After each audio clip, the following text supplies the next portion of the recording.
Good evening, you're watching this Mongolian World. I'm your host, Anur Kambatar.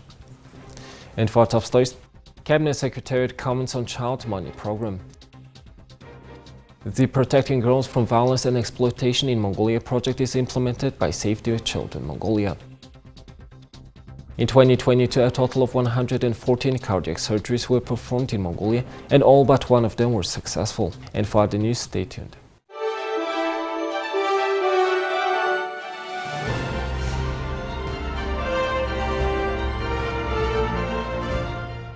The child money program is being implemented for the 17th year.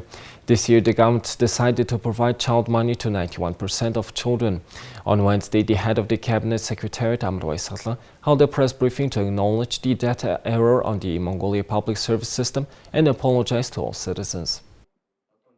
Notably, parents had difficulties accessing the e-Mongolia system, and in addition, the data and registration of citizens were mixed up, which caused a lot of concerns and difficulties for citizens. The press briefing was also attended by the Minister of Digital Development and Communications, Uchral, and the representative of the General Authority of Civil Registration.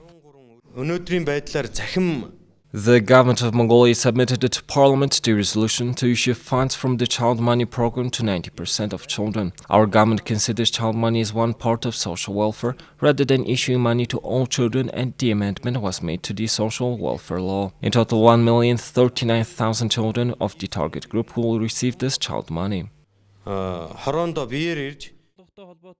Then he said that the errors on system will be resolved by the related ministry and asked citizens to be patient. In connection to the public service system, the Minister of Digital Development and Communications provides some clarifications. We use this integrated e-Mongolia system and the main horse system that provide public service to citizens. We informed parents to children eligible for child money by SMS text messages on January 16th. At around 10 p.m. on Monday, around 3,000 people accessed the system that caused the server to be overloaded. The server can cope with an overload of about 10%, but apparently on that day the load was more than 20%, above normal access on regular days. The Protecting Girls from Violence and Exploitation in Mongolia project is implemented by Save The Children Mongolia. The project is being implemented in Sangaarkhan, Chingalte, Bayanzurkh, Bayangol, and Sukhbatar districts of Ulaanbaatar city. On Wednesday, January 18th, the training for school directors, teachers, and social workers was organized to provide guidance to school workers on working with victims of sexual violence. Today's training workshop will be attended by 75 attendants, including school directors, teachers, and social workers from 15 secondary schools of 5 districts of Ulaanbaatar. During the workshop, we will provide general information on violence and exploitation against girls and how to protect children from violence and assault. In addition, we will impart essential skills needed for communication with children who have become victims of violence. Even though the statistics of the occurrence of sexual violence in Mongolia is comparatively low compared to other countries, the number of cases of sexual assault against children under the age of 18 years old is growing. The concerning fact is that the most of perpetrators are family members and acquaintances.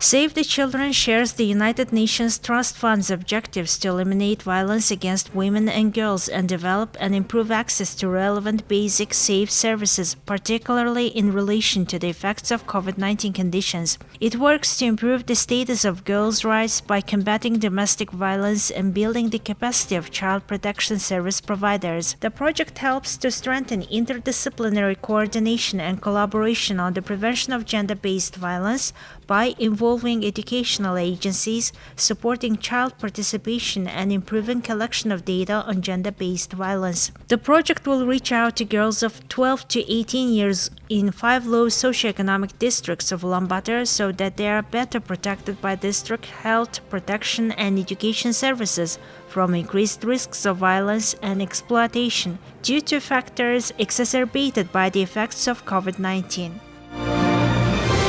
Last year in Mongolia, a total of 114 cardiac surgeries were performed and all but one of them were successful. These successful surgeries are the results of the doctors from the 3rd Central Hospital. Dr. Kim, a pediatric heart surgeon at Seoul National University, taught the Mongolian surgeons. In October, together with Dr. Kim's team, the doctors of the 3rd Central Hospital performed heart surgery on 9 children, and now the doctors of the hospital are conducting surgeries independently. This little girl is Gigene, and she is just 1 month old and has serious problems with her heart. In the case of her who is less than 2 months old, she has a completely wrong pulmonary vein entry, or a severe defect in which the 4 pulmonary veins are connected to the outside of the heart instead of to the heart and enter another vein. A 1 to 2 month old baby's heart is just like the size of a tennis ball. We only treat the abnormal pathological structure. If we don't take action, the baby is at a high risk of death or a very serious deformity. On January 4th, we performed the planned operation. Today, the girl was transferred to a regular ward and will be discharged in 2 days. My daughter is so lucky. I want to thank all the doctors. In general, Dr. Patpater helped us with her heart and was with us all the way. Cardiac surgery is characterized by the risk of a single wrong needle and a cut to a different place, so it must be done extremely carefully. In particular, a children's heart is thinner and more delicate than that of adults, and there is a problem of bursting it when it is pinched too tightly. I want to thank Dr. Batwater. This person showed the miracle of our doctor skills. Doctors work for people around the clock, and they operated on 2 children all day long. They arrived at 7 a.m. and returned after midnight. And when those surgeons are performing surgery, it is impossible for them to go out and have a cup of tea or eat like a normal person would do. Dr. Patpater doesn't leave children because the operation was successful, but he always supervises their treatment and post-surgery care. Even on weekends, if necessary, he visits them and gives advice. I am very much inspired by the happy look of the child's parents when the child is healthy again. Even though I look like a doctor in the eyes of those people, I am also a father of 4 children. I feel the same way, and I would feel if my child were sick and needed treatment. I'm trying to help the child as much as possible to make her as healthy as possible.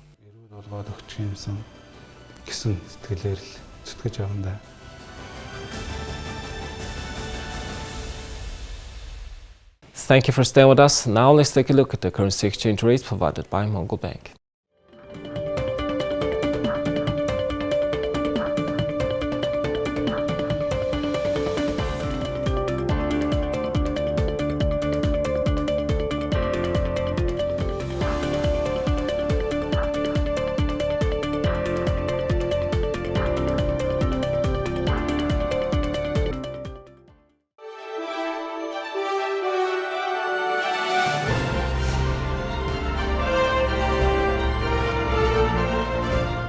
Here's the international news from our partner agencies. U.S. Treasury Secretary Janet Yellen met with her Chinese counterpart and pledged an effort to manage differences and prevent competition from becoming anything ever near a conflict. The sit-down Wednesday in Davos is the highest-ranking contact between the 2 countries since the presidents in November agreed to look for ways to ease strained relations. Yellen's first face-to-face meeting with Vice Premier Liu He comes as the U.S. and Chinese economies grapple with differing but intertwined challenges on trade, technology, and more. A U.S. Treasury readout of their meeting says the 2 agreed the U.S. and China would cooperate more on issues around financing for battling climate change. In a statement, the Treasury said both sides agreed to enhance cooperation on climate finance on a bilateral and multilateral basis, such as within the United Nations Group of 20 Economies and APEC. Liu said both countries need serious communication and coordination on issues including climate change and the economy, and that he was ready for an in-depth exchange. U.S. President Joe Biden and Chinese President Xi Jinping pledged to increase communication when they met in Indonesia in November. A senior Treasury official said that during the meeting, which lasted nearly 3 hours, Yellen and Liu agreed that both countries could take steps to avert recessions in their own economies, and the 2 delegations had a productive discussion about sovereign debt issues, food security, and energy.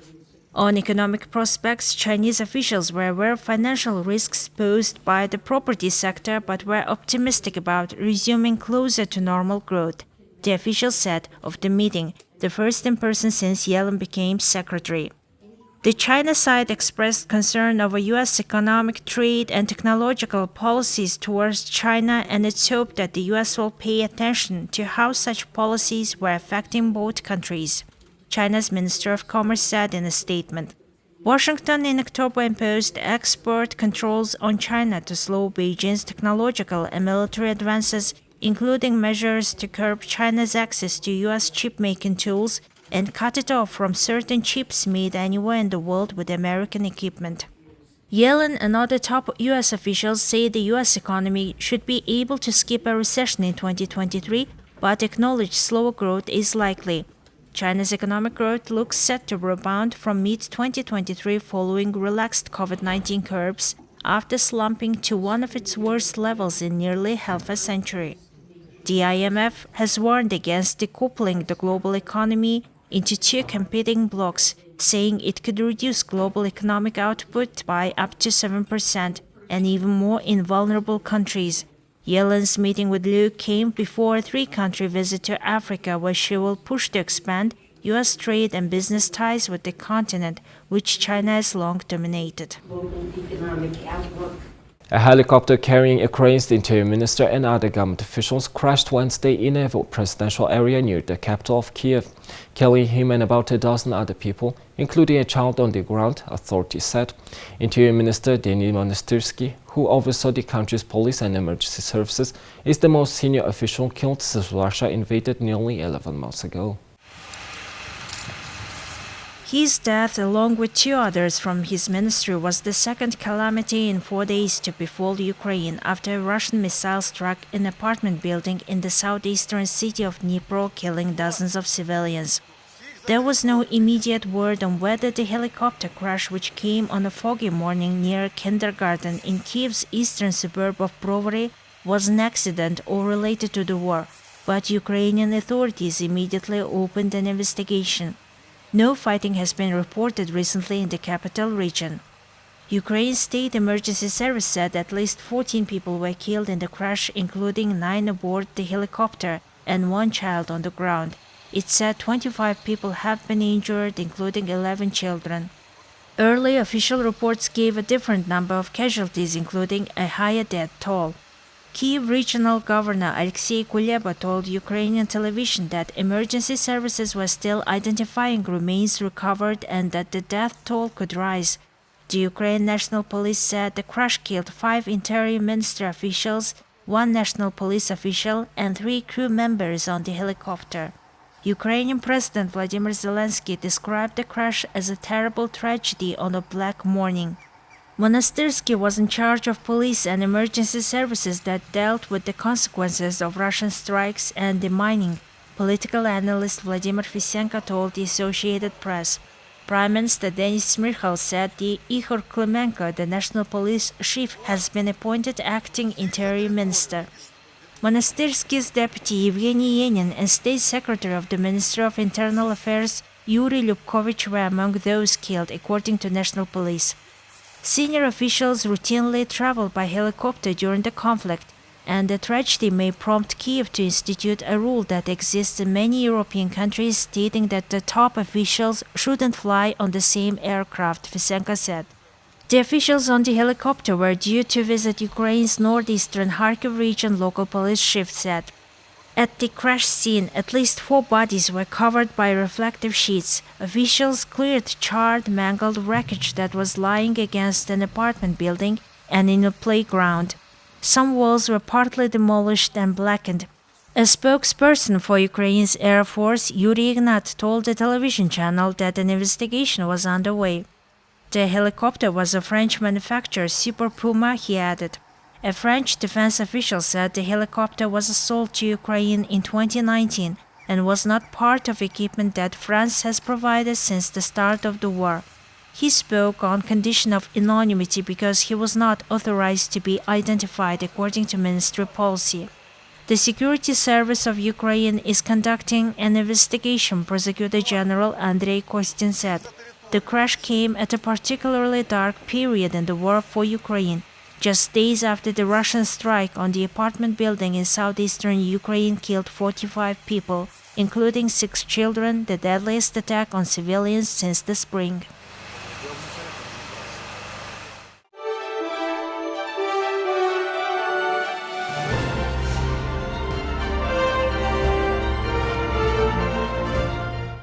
Now let's take a look at our regular feature on sports.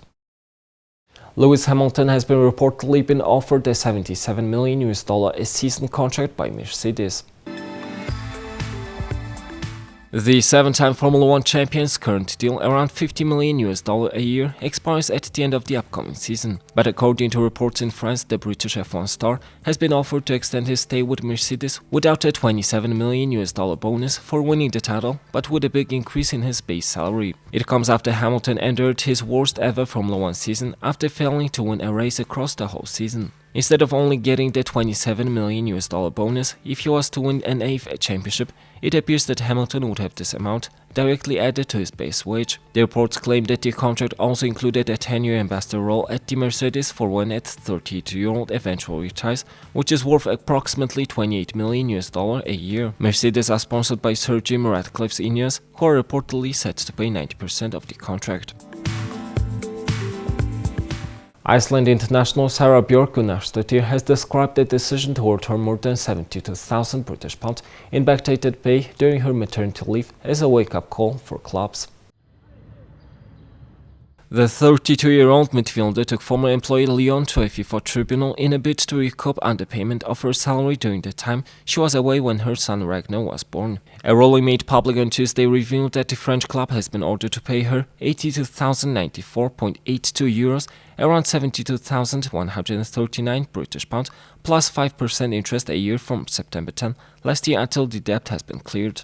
Responding in a post on her official Twitter account, Gunnarsdottir, now in Italy with Juventus, said, "This history is bigger than me." Gunnarsdottir asked to be allowed to return home to Iceland for the final stages of her pregnancy, but enlisted to help of the Players Union in France, the Union Nationale des Footballeurs Professionnels, and later FIFPro, the global representative body, after receiving only a proportion of the wages she believed she was due. FIFPro congratulated her on her landmark victory. FIFA rules, which came into force in January 2021, state a female player is entitled to a maternity leave defined as a minimum period of 14 weeks paid absence with at least 8 weeks after birth during the term of the contract, paid out the equivalent of 2/3 of her contracted salary. Lyon said in a statement, "Olympique Lyonnais has always been a forerunner when it comes to women's football and supporting athletes at every stage of their lives."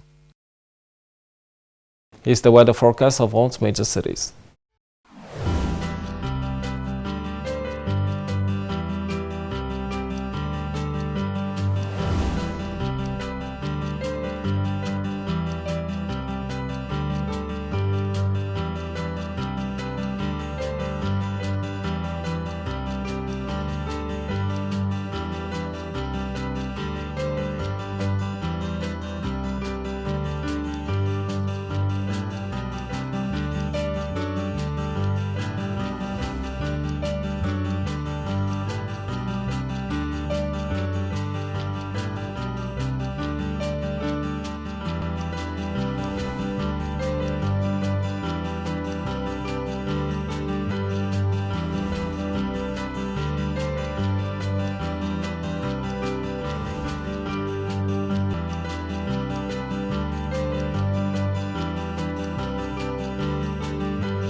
Well, that's all for today, and thank you for staying with us.